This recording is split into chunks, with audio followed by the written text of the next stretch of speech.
Are your cravings a sign of a deficiency?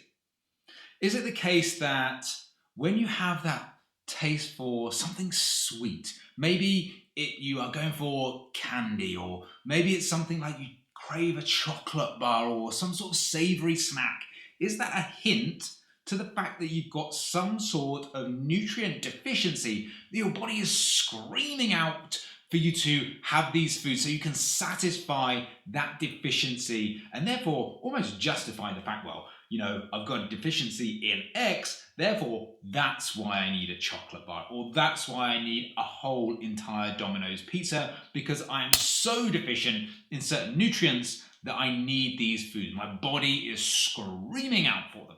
This is what we're going to be talking about in today's episode of the podcast. So if you are listening to this on a podcast platform, make sure that you subscribe and you give us a little bit of a rating on iTunes, preferably 5 stars as well. If you're watching on YouTube, subscribe as well. That would be absolutely awesome. We want to get the reach of the show really growing worldwide, and that would be absolutely amazing. But let's start talking about those deficiencies or potential deficiencies and cravings. So whether it's pizza, crisps, donuts, candy bars, whatever it is, you might have that one food that always starts to trigger you. That one food that you really have an in-depth craving for that you just can't shift. So can you justify it by the fact that you have a deficiency?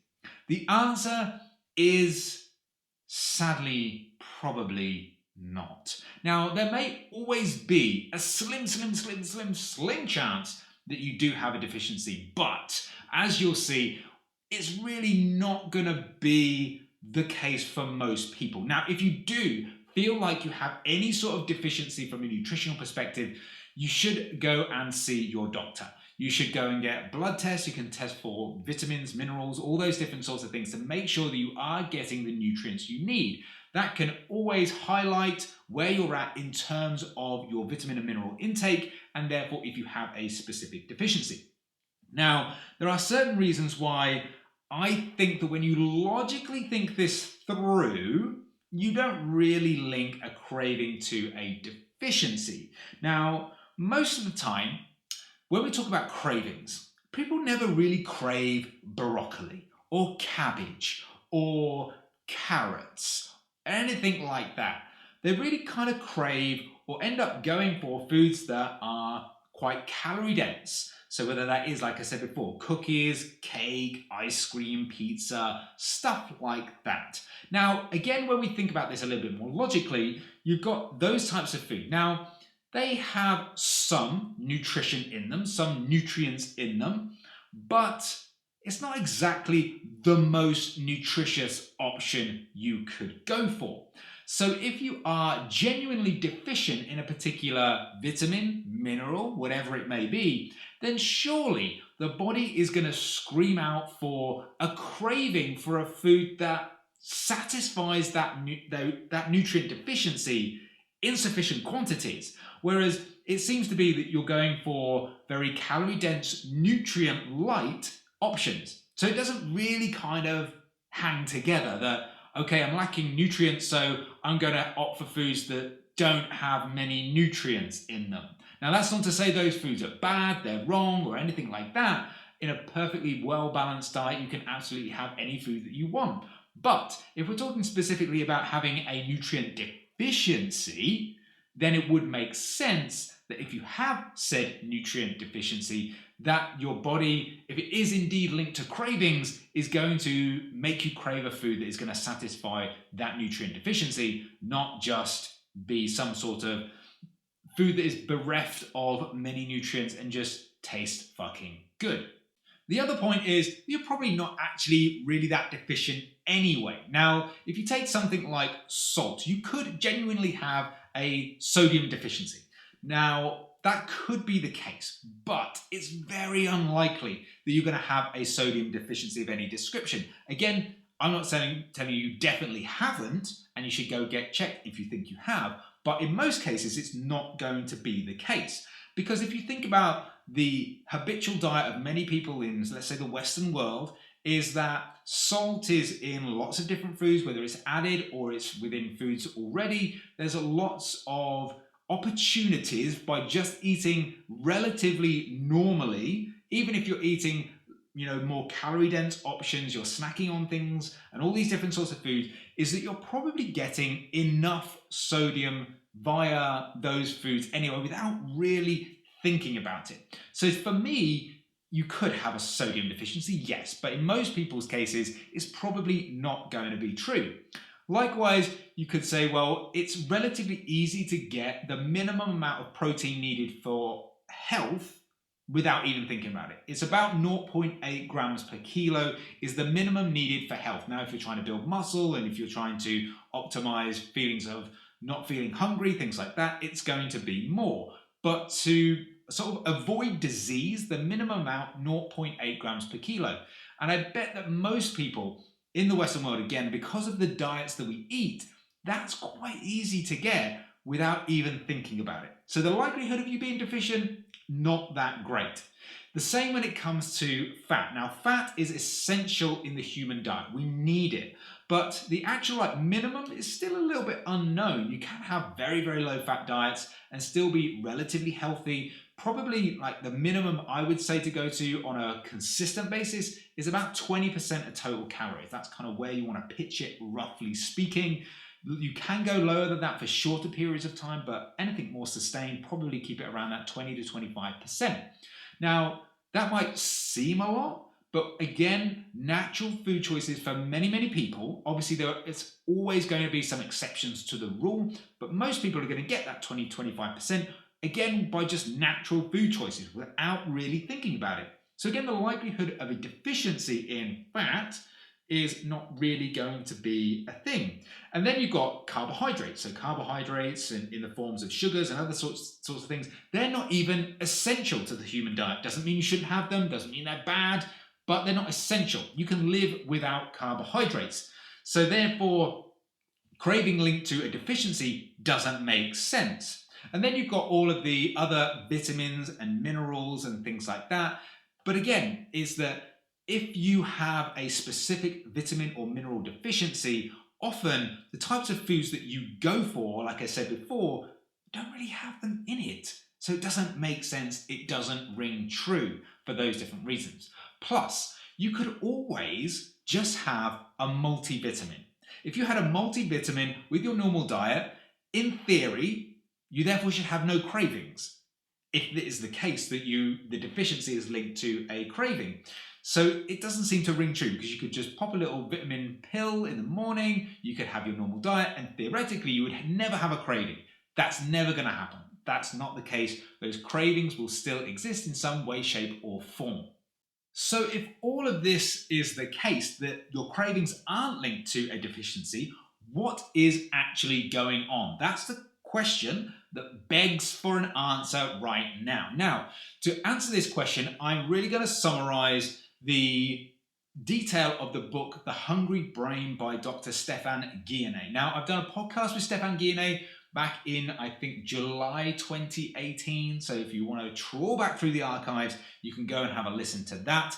And he kind of breaks down all of the science behind basically what I'm going to summarize. Now, what happens is that from an evolutionary perspective, is our body does have a bit of a calling for protein, carbs, fat, salt, and glutamine. These 5 different things, our body kind of seeks these out from a bit of a survival mechanism.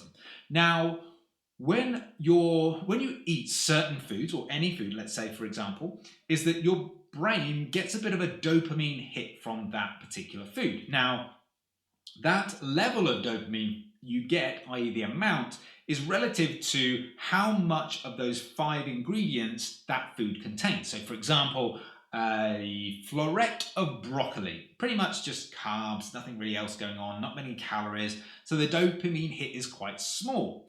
Go for something like pizza, which has probably got a mix of everything in it, And that's a bigger dopamine rush. Now, that might lead people to say, well, that's the addiction. Dopamine's like a drug, it's an addiction. It's just not on a comparable level to something like a class A drug. So let's not even get into that debate. But your body is getting this sort of pleasure hit, this pleasure sensation from these more calorie dense, these foods which contain these things, these ingredients that our body desires and wants. And that's what creates the craving.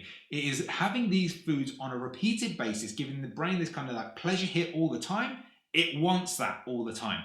So therefore you start to build up these cravings and these associations that you find difficult to break. And that's why you don't really ever have cravings, unless you're maybe pregnant, for broccoli, cabbage, green beans, carrots, Brussels sprouts, stuff like that, which does contain a lot of nutrition, a lot of nutrients, vitamins and minerals. No one really has cravings for those because it doesn't contain that same pleasure sensation. That sounds a little bit weird, but I didn't mean it as a sex reference. There is no pleasure sensation with broccoli. That would be weird. No one's going around fucking a floret of broccoli. I hope. Anyway, at least not before they sell them in the supermarket. I don't want to be buying jizz-soaked broccoli. Anyway, so now the next question is, if we've defined, okay, what the cravings are being caused by, how do you actually combat cravings? Now, if you click the link in the show notes below, what you get access to is you get the access to the calorie calculator. That's number one. You get access to a calorie macro guide. That's number two.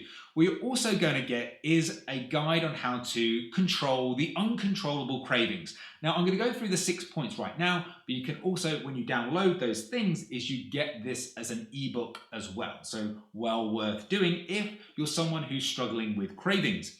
Now, the first thing to do is limit those highly palatable foods. So those foods like pizzas, burgers, cookies, cakes, stuff like that, which does have this kind of mix of the carbs, the fat, etc., etc., etc. Limit them. Doesn't mean eliminate totally. You can still have them as part of a nutritious diet, but you want to probably limit it. You know, if your diet consists of all of these types of food all of the time, you really are just creating this sort of craving bubble that you're going to find it difficult to break out of, and it's going to make it very difficult for you to lose weight over time. The second thing you can do is maybe replace some of those foods with more filling foods that are lower in calories. So your broccolis, your cabbage, your fruits, your vegetables, your lean meats, things like this that are going to fill you up, that are low calorie, that you can have in bigger quantities so that you feel fuller, and you really are not going to have that kind of constant sort of craving. You're not feeding that craving on a constant basis. That's going to be super, super important.